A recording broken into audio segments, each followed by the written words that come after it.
Bonjour, bien-aimés dans le Seigneur. Nous continuons notre enseignement sur la vie d'Abraham.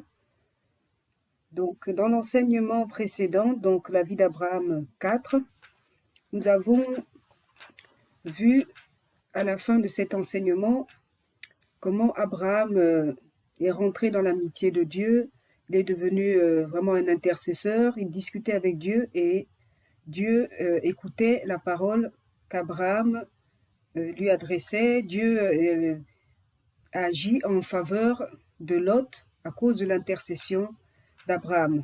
Mais comme je l'ai dit dans l'enseignement précédent, nous n'allons pas rentrer dans les détails à ce sujet parce que nous voulons rester sur la vie d'Abraham et nous ferons par la suite un enseignement sur la vie de Lot. Donc, nous voyons que la proximité d'Abraham avec Dieu a fait donc, comme je viens de dire, a fait d'Abraham un intercesseur. Nous voyons que Dieu a même mangé avec Abraham lorsqu'il est venu avec les anges pour détruire Sodome et Gomorrhe. Donc, nous allons le lire quand même. Comment Dieu est venu au-devant d'Abraham, l'Éternel est venu au-devant d'Abraham et qu'ils ont mangé ensemble. Donc, dans Genèse chapitre 18, au verset 8, il est écrit « Il se tint lui-même à leur côté sous l'arbre et ils mangèrent ». J'ai pas lu tout le verset, hein, mais dans le début du verset, il est écrit « Il prit encore de la crème et du lait avec le veau qu'on avait apprêté et il les mit devant eux. Il se tint lui-même à leur côté sous l'arbre et ils mangèrent ». Donc il a mangé avec le Seigneur, il a préparé un veau, il a fait préparer un veau par ses serviteurs, il a fait préparer des gâteaux par Saraï, et il a mangé avec le Seigneur. Donc il a eu ce partage, cette communion avec le Seigneur, et ensuite il a intercédé en faveur de Lot, et Dieu lui a accordé ce qu'il demandait. Donc nous allons continuer au chapitre 20. Chapitre 20, donc nous allons lire à partir du verset 1. Abraham partit de là pour la contrée du Midi. Il s'établit entre Kadès et Shur et fit un séjour à Guérar. Abraham disait de Sarah, sa femme, c'est ma sœur. Abimélec, roi de Guérar, fit enlever Sarah. Alors Dieu apparut en songe à Abimélec pendant la nuit et lui dit, « Voici, tu vas mourir à cause de la femme que tu as enlevée, car elle a un mari. » Donc, nous voyons que Abraham, au niveau des compromis, vraiment ça a été la chose la plus difficile à arrêter pour Abraham, on va dire. Il avait fait un compromis par rapport à l'argent quand il était descendu en Égypte. Et là, nous le voyons faire encore un compromis. Avant ça, il avait fait un compromis aussi par rapport à ce que Sarah lui avait demandé d'aller avec sa servante Agar pour faire un enfant qui leur reviendrait à eux. Et là, nous voyons qu'Abraham, malgré que maintenant il s'appelle Abraham et non plus Abram, maintenant qu'il a fait une alliance avec Dieu, mais nous le voyons encore rentrer dans un compromis où il recommence cette histoire de dire que Sarah est sa sœur pour éviter d'avoir des problèmes. Donc nous allons lire aussi au verset 12, lorsque Abimélec, donc je vous résume tout ce qui précède, Abimélec lui pose la question, mais pourquoi tu as dit que c'est ta sœur et moi je l'ai prise comme ta femme, comme je l'ai prise pour femme, parce que je pensais que c'était ta sœur, mais heureusement je ne l'ai pas touchée. Et Abraham répond, mais il est vrai qu'elle est ma sœur, donc au verset 12, fille de mon père, seulement elle n'est pas fille de ma mère, et elle est devenue ma femme. Donc Abraham lui a dit, a menti, pour la même raison qu'il avait menti en Égypte, parce qu'il avait peur de se faire tuer par Abimélec, par ce peuple-là, à Guérar. Il avait peur de se faire tuer, donc il a menti que Sarah était sa sœur. Donc, malgré qu'il a avancé avec le Seigneur, Abraham n'est pas encore sorti du compromis. Et ça, cette parenthèse, je la fais pour que certains, enfin, qu'on comprenne que il est vrai, on marche avec le Seigneur, mais je ne vais pas cautionner le compromis, c'est pas ce que je veux dire. Mais on marche avec le Seigneur et il y a des choses vraiment qui s'attachent à nous. Il y a des choses vraiment de, de, la, de, de la maison de nos pères, de nos patries, de nos pays, des manières de vivre d'avant qui s'attachent à nous. Mais le Seigneur vient prendre la défense d'Abraham parce que c'est avec Abraham qu'il a une alliance. Le Seigneur vient menacer Abimelech de le faire mourir s'il ne remet pas la femme à Abraham. Donc c'est par rapport à l'alliance qu'il a avec Abraham qu'il prend la défense d'Abraham. Parce qu'il n'a pas d'alliance avec Abimelech. Et donc le Seigneur vraiment vient soutenir son serviteur, malgré que son serviteur, on pourrait dire, n'avait pas raison, mais le Seigneur voit par rapport à la raison. Le Seigneur sonde aussi les cœurs et les raisons pour lesquelles parfois on agit de manière un peu, on va dire, insensée. Mais il a menacé Abimelech, mais il a reconnu qu'Abimelech avait un cœur pur et qu'il ne l'avait pas fait par mauvais cœur, mais il l'a fait parce que vraiment, par rapport à ce qu'Abraham lui avait dit, il ne pensait pas agir en mal, il ne pensait pas qu'il prenait la femme de quelqu'un. Donc, nous allons lire maintenant Genèse chapitre 21. Donc, nous passons à la naissance d'Isaac. Nous voyons dans Genèse chapitre 21 à partir du verset 3. Donc, quand Sarah a enfanté Isaac, il est écrit que Abraham donna le nom donc d'Isaac au fils qui lui était né, que Sarah lui avait enfanté. Donc, Abraham a circoncis l'enfant le 8e jour, comme l'Éternel lui avait ordonné. Abraham, à ce moment-là, était âgé de 100 ans à la naissance d'Isaac, son fils. Et nous voyons qu'il va se passer un événement qui va emmener Sarai à réagir. Mais on pourrait penser que c'est elle qui a eu l'idée de donner son mari à sa servante pour faire un enfant. Donc sa réaction ne devrait pas être celle-ci. Mais le Seigneur va approuver la décision, la parole que Sarah va sortir à Abraham. Donc nous lisons dans Genèse 21 au verset 9. Lorsque donc Abraham a donné un festin pour la naissance d'Isaac, nous voyons que Sarah vit rire le fils d'Agar, qu'Agar l'Égyptienne avait enfanté à Abraham. Donc Ismaël se moquait, il se moquait de la situation, peut-être parce qu'il voyait deux vieux qui ont eu un enfant, je ne sais pas, ce n'est pas précisé. Et au verset 10, il est écrit, et donc elle dit à Abraham, donc Sarah qui dit à Abraham, chasse cette servante et son fils, car le fils de cette servante n'héritera pas avec mon fils Isaac. Verset 11, cette parole déplut fort aux yeux d'Abraham à cause de son fils. Mais Dieu dit à Abraham que cela ne te déplaise pas, ne déplaise pas à tes yeux à cause de l'enfant et de la servante. Accorde à Sarah tout ce qu'elle te demandera, car c'est d'Isaac que sortira une postérité qui te sera propre. Je ferai aussi une nation du fils de ta servante, car il est ta postérité. Donc Abraham se leva de bon matin, il prit du pain et une outre d'eau qu'il donna à Agar et plaça sur son épaule, et la plaça sur son épaule. Il lui remit aussi l'enfant et la renvoya. Là, Abraham a compris et a réussi à se séparer de son Ismaël. Mais c'est pas évident parce que quelle que soit la situation, Ismaël était quand même son fils. C'était normalement c'était son premier fils. Mais pour Dieu, Ismaël n'est pas le premier fils. Ismaël n'est pas le fils de la promesse. Ismaël n'est pas l'héritier. Ismaël n'est pas comment je peux le dire? Ismaël n'est pas le fils de l'alliance. Donc, Dieu est favorable à ce que Sarai a dit à Abraham, qu'il doit se séparer d'Ismaël.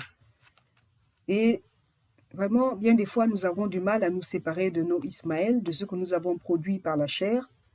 Mais à un moment donné, le Seigneur vient mettre le doigt dessus et permet qu'il y ait une situation qui fasse que nous nous séparions de nos œuvres, de la chair, de ce que nous avons produit par la chair, pour marcher uniquement selon son alliance, selon ce que lui a produit dans nos vies, selon ce que le Seigneur lui-même nous a donné, et non selon ce que nous avons fabriqué. Donc Abraham s'est retrouvé à se séparer d'Ismaël.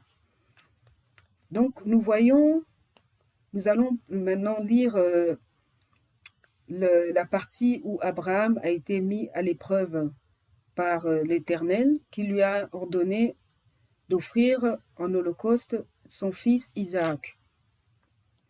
Donc là, Abraham a grandi dans sa marche, dans sa foi.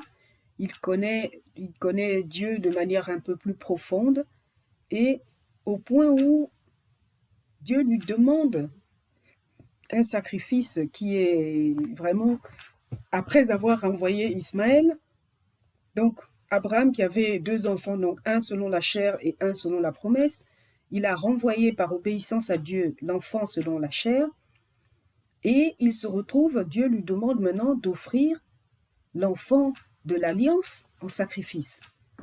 Donc, souvent nous le lisons rapidement comme si c'était facile, mais c'est une situation qui est vraiment très difficile, parce qu'il ne peut même pas se raccrocher à l'enfant de la chair.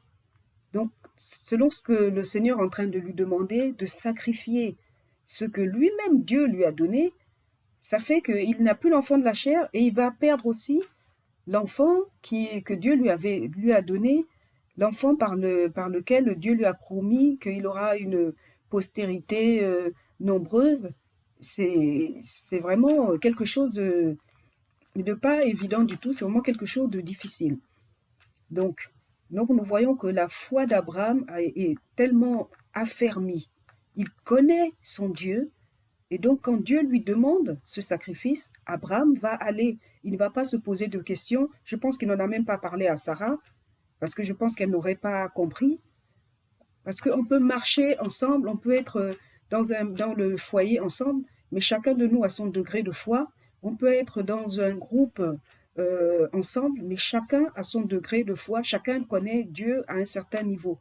Donc il y a des choses que ce n'est pas évident d'expliquer aux gens. Voilà ce que Dieu m'a dit.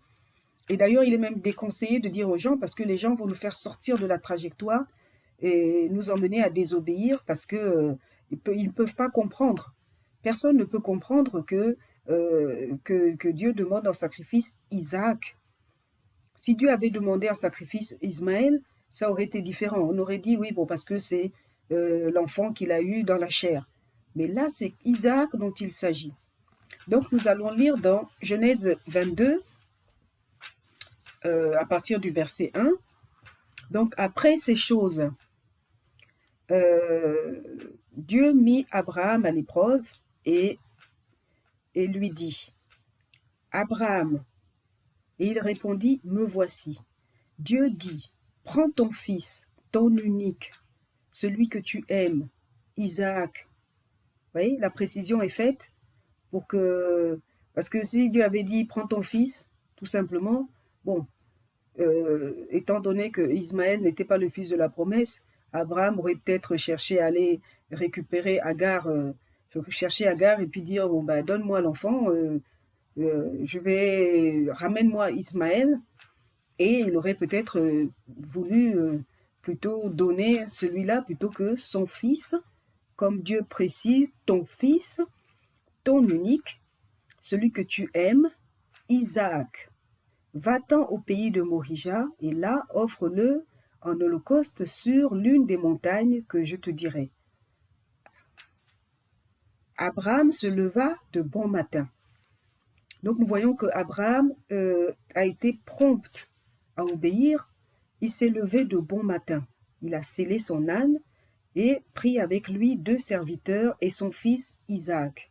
Il fendit du bois pour l'Holocauste et partit pour aller au lieu que Dieu lui avait dit. Le 3e jour, Abraham, levant les yeux, vit le lieu de loin.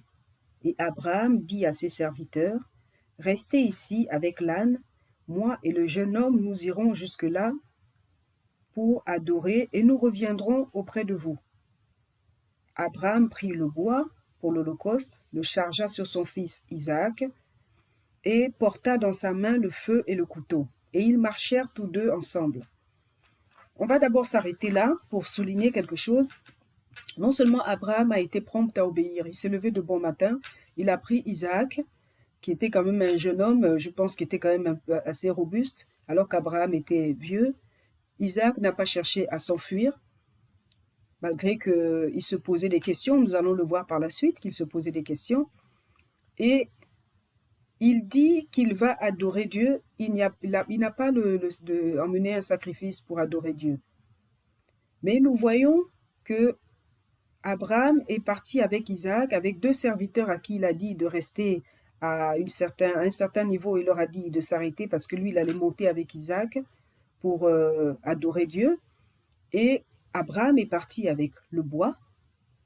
Et ils ont mis 3 jours de marche. Donc les 3 jours de marche, ça nous ramène à Christ qui est ressuscité le 3e jour. Le bois nous ramène à la croix. Donc Abraham est parti avec le bois. Et le bois, il est écrit que au verset 6, Abraham prit le bois pour l'Holocauste, le chargea sur son fils Isaac. Donc le bois a été chargé sur Isaac comme la croix a été chargée sur Jésus-Christ. Et porta dans sa main le feu et le couteau. Donc Abraham a porté dans sa main le feu et le couteau parce que c'est Abraham qui devait faire le sacrifice. Et d'ailleurs, nous voyons dans Isaïe, lorsque Isaïe parle de l'Éternel qui a frappé son fils. Alors, attendez, nous allons le chercher.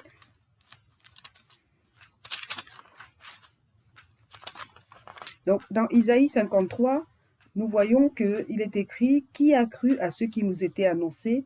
Qui a reconnu le bras de l'Éternel ?» Et dans ce passage d'Isaïe 53, il est expliqué que c'est l'Éternel, qu'il a plu à l'Éternel de le frapper pour nos péchés. Donc, c'est l'Éternel qui a, à la croix, qui a frappé Jésus-Christ pour nos péchés, pour nos iniquités, pour nous délivrer de notre état de pécheur.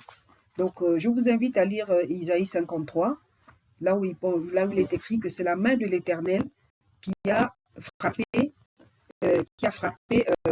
Jésus-Christ. Donc là, nous voyons, excusez-moi, là nous voyons que de la même manière que l'Éternel a frappé Jésus-Christ pour que nous ayons la paix, pour que nous soyons sauvés, que Jésus-Christ a été l'agneau parfait, le sacrifice parfait pour notre salut. De la même manière, nous voyons ici que le bois a été chargé sur Isaac et que Abraham a pris dans sa main le couteau et le feu. Donc, parce que c'est lui qui devait frapper son fils par obéissance à Dieu. Et il a appelé ça adorer. Il a dit, nous allons sur la montagne pour adorer. Donc, pour lui, offrir son sacrifice, offrir son fils, Isaac, celui qu'il aimait en sacrifice, c'était un acte d'adoration. Donc, nous continuons notre lecture. Donc, Abraham prit le bois pour l'Holocauste, le chargea sur son fils Isaac et porta dans sa main le feu et le couteau. Et ils marchèrent tous deux ensemble. Alors Isaac, parlant à Abraham, son père, lui dit, « Mon père. » Il répondit, « Me voici, mon fils. » Isaac reprit, « Voici le feu et le bois. Mais où est l'agneau pour l'Holocauste? » Abraham répondit, « Mon fils, Dieu se pourvoira lui-même de l'agneau pour l'Holocauste. » Et ils marchèrent marchèrent tous deux ensemble. Lorsqu'ils furent arrivés au lieu que Dieu lui avait dit, Abraham y éleva un autel et rangea le bois. Il lia son fils Isaac, donc il a lié son fils comme Jésus-Christ a été lié à la croix, il a été lié par les clous à la croix. Donc, il lia son fils,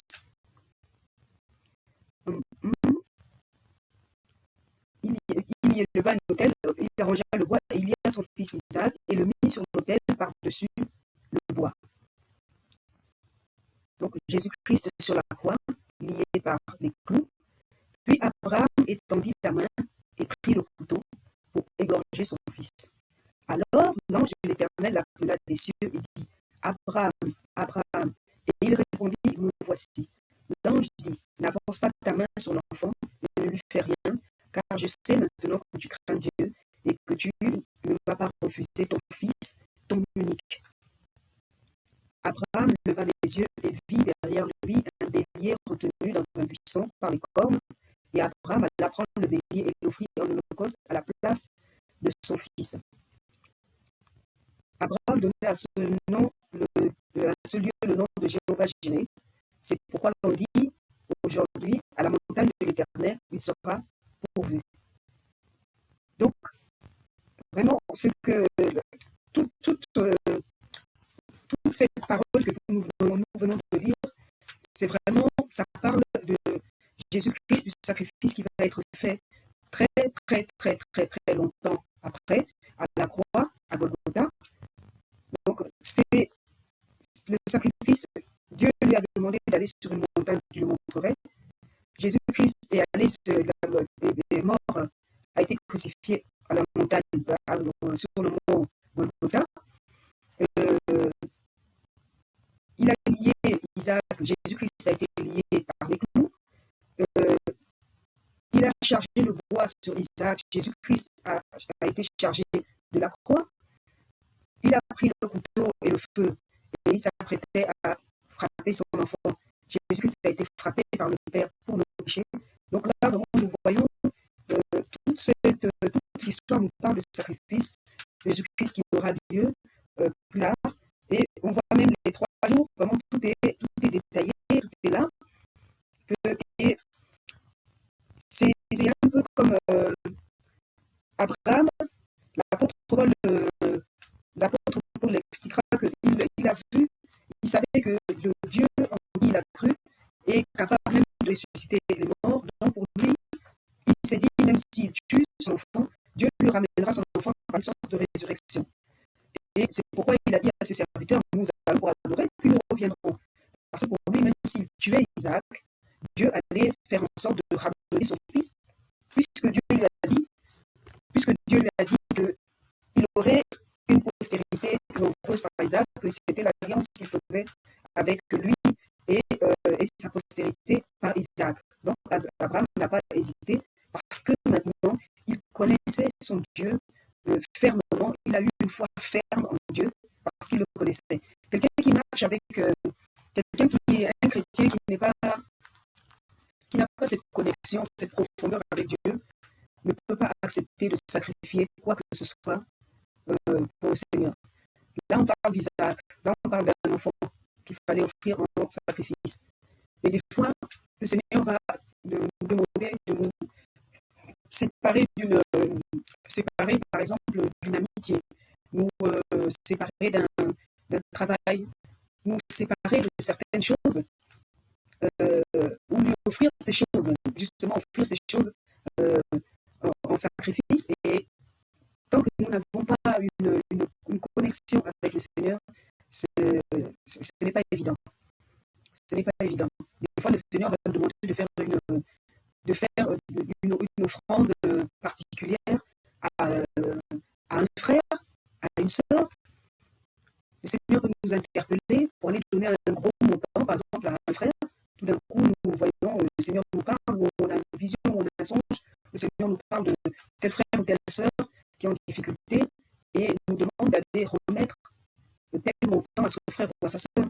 Mais si on connaît son Dieu, on le fera comme Abraham a agi, on va se lever, on va aller le faire. sachant que même si c'est un gros montant, même si c'est quelque chose que euh, nous avions l'intention d'investir, même si c'est de l'argent euh, sur lequel nous comptions pour faire quelque chose, ou même si c'est vraiment c'est un montant qui est vraiment c'est une offrande sacrificielle, comme nous connaissons notre Dieu et que nous sommes sûrs que c'est Dieu qui a parlé. Et je ne parle pas des histoires où quelqu'un se lève, vient, qu'il est soi-disant prophète, et puis qui te dit oui, Dieu m'a dit que tu dois faire ceci ou faire cela. Dieu ne va pas aller dire à quelqu'un sans nous dire à nous-mêmes. Dieu va nous mettre dans le cœur, et si nous hésitons et nous demandons si ça vient de Dieu, oui, quelqu'un peut venir de l'extérieur pour dire, mais c'est bizarre, voilà ce que le Seigneur m'a montré vis-à-vis de toi, de ce que tu dois faire, mais ça doit s'accorder avec ce que le Seigneur nous a dit déjà à nous-mêmes, ce que nous avons ressenti, entendu dans notre cœur. Donc, voilà, c'est important de faire la différence parce qu'on ne peut pas aller aussi dans des travers où les gens arrivent et oui, Dieu m'a dit, alors que Dieu n'a rien dit du tout. Et beaucoup de gens passent par là pour escroquer les autres, si je peux m'exprimer ainsi. Donc là, nous allons clôturer, on va dire, sur la vie d'Abraham. Peut-être que je ferai une vidéo pour vous résumer un peu, pour voir un peu tous les points, pour que nous puissions retenir les points essentiels. Donc nous voyons que après tous ces événements, nous voyons notre Abraham, Sarah est morte avant Abraham. Donc Abraham a enterré sa femme. Et ensuite, nous voyons qu'Abraham il a repris une femme qui s'appelle Ketura. Donc nous le voyons dans Genèse 25. Donc Genèse 25, à partir du verset 1, il est écrit: Abraham prit encore une femme nommée Ketura. Elle lui enfanta Zimrad, Jokshan, Médan, Madian, Jikshab et Shuash. Donc Abraham a eu en tout 8 enfants. Donc il a eu Ismaël, Isaac, et il a eu 6 enfants avec la Ketura en question. Mais juste ce que je voulais dire ici, c'est que il est écrit donc au verset 5, Abraham donna tous ses biens à Isaac. Donc il fit des dons aux fils de ses concubines, et tandis qu'il vivait encore, il les envoya loin de son fils Isaac, du côté de l'Orient, dans le pays de l'Orient. Donc Abraham a séparé son fils avec les fils qu'il a eus avec ses concubines, et il a donné son héritage à Isaac. Donc Abraham, vraiment, voilà, il a fait la séparation, et concernant ce que Dieu avait dit, l'héritage revenait à Isaac. Donc, nous voyons que Ismaël, lui, il a eu sa postérité, Dieu l'a béni, bien sûr, mais l'héritage est allé à Isaac comme Dieu le lui avait dit. Donc là, c'est la fin de la vie d'Abraham. Abraham est mort, il a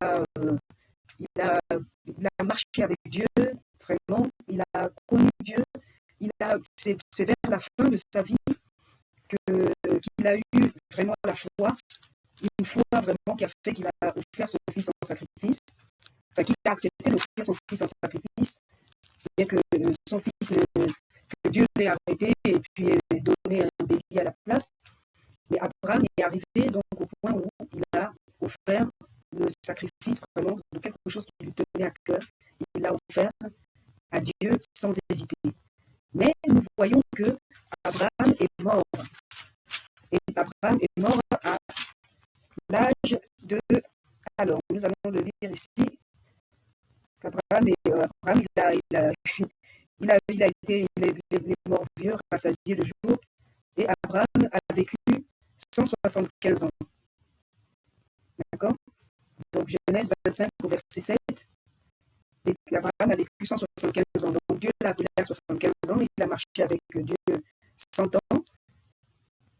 Et vous voyez que c'est vers la fin de sa vie vers vers la fin de sa vie. Donc, déjà, on a vu que quand Isaac est né, ça faisait déjà plus d'une vingtaine d'années qu'Abraham marchait avec Dieu. Donc, c'est pour en fait nous encourager, vous et moi, parce que des fois on est découragé, des fois on se dit mais ça, pourquoi j'ai l'impression que je n'avance pas, j'ai l'impression que les choses ne changent pas, on se décourage, mais c'est pour vous encourager, pour vous montrer que celui qui a été appelé le Père de la foi, ça n'a pas été automatique, ça s'est fait sur une très longue période, ça s'est fait même sur, on va dire, sur toute sa vie. Parce que quand nous marchons avec Dieu, nous apprenons à connaître Dieu, c'est toute une vie. Et même la sanctification et toutes ces choses, c'est toute la vie que le Seigneur aura à venir tailler ici, recadrer là. Parce que même quelque chose qu'on pense avoir compris, on pense que ça, maintenant, on est aguerri par rapport à ça, mais on peut se retrouver dans une situation où on est étonné de se dire, ah ben ça, donc il me reste un peu de ça, il faut vraiment, on se rapproche du Seigneur et c'est le Seigneur qui nous taille, qui nous façonne.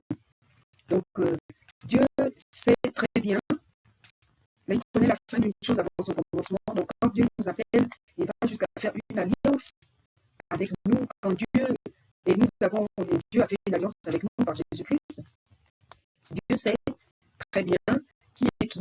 Dieu sait celui qui va marcher, qui va persévérer, qui va demeurer attaché à lui. Donc, malgré nos erreurs, il est écrit que quand le juste tombe, l'Éternel le relève. Cette fois, le juste tombe, cette fois, il se relève. Donc, il peut nous arriver de trébucher, il peut nous arriver de nous tromper, parce que tant que nous aurons cette chair et que nous vivrons dans cette chair, ce ne sera pas évident, parce que nous nous retrouvons dans une guerre, les gens parlent toujours de combat spirituel, je ne sais pas, ils attaquent les démons qu'ils ne voient pas. Nous devons avoir ce combat de la foi, de nous-mêmes regarder à la parole et de nous attacher à la parole et de faire attention à ce que dit la parole et de vraiment par le Saint-Esprit, que le Saint-Esprit nous aide à nous conformer à cette parole que nous lisons, que nous méditons pour porter beaucoup de fruits. Parce que le combat, quand on est de nouveau, quand on devient enfant de Dieu, il y a un conflit interne entre notre esprit qui lui est ressuscité, il est régénéré, il est connecté avec Dieu, il n'y a pas de problème. Mais notre âme qui est déformée, il faut que par notre esprit et par le Saint-Esprit, que nous arrivions à discipliner cette âme et à l'emmener à obéir à la parole de Dieu. Il faut que nous emmenions notre chair à obéir à la parole de Dieu. Ce qui n'est pas évident, ce qui n'est pas automatique, c'est un travail de chaque instant et nous devons veiller en fait sur nous-mêmes, sur nos faiblesses, sur les choses où nous savons que nous n'avons pas encore eu la victoire et même quand nous avons une victoire, nous devons saisir cette victoire en demandant au Seigneur vraiment de nous aider à rester dans cette victoire en demeurant attachés au Seigneur. Voilà, donc nous sommes arrivés jusqu'à la fin de la vie d'Abraham. Dans la prochaine vidéo, nous allons faire en fait un résumé pour garder tous les points que nous avons vus dans cette vidéo et pour voir un peu retirer en fait tous les points positifs, les points négatifs et pour comprendre le travail que nous avons à faire aussi dans notre vie en regardant à la vie de notre patriarche Abraham, le père de la foi. Voilà, mes bien-aimés, merci d'avoir suivi cette vidéo, de demeurer béni, de demeurer sur la grâce de Dieu. Et je vous dis à bientôt pour une prochaine vidéo. Shalom.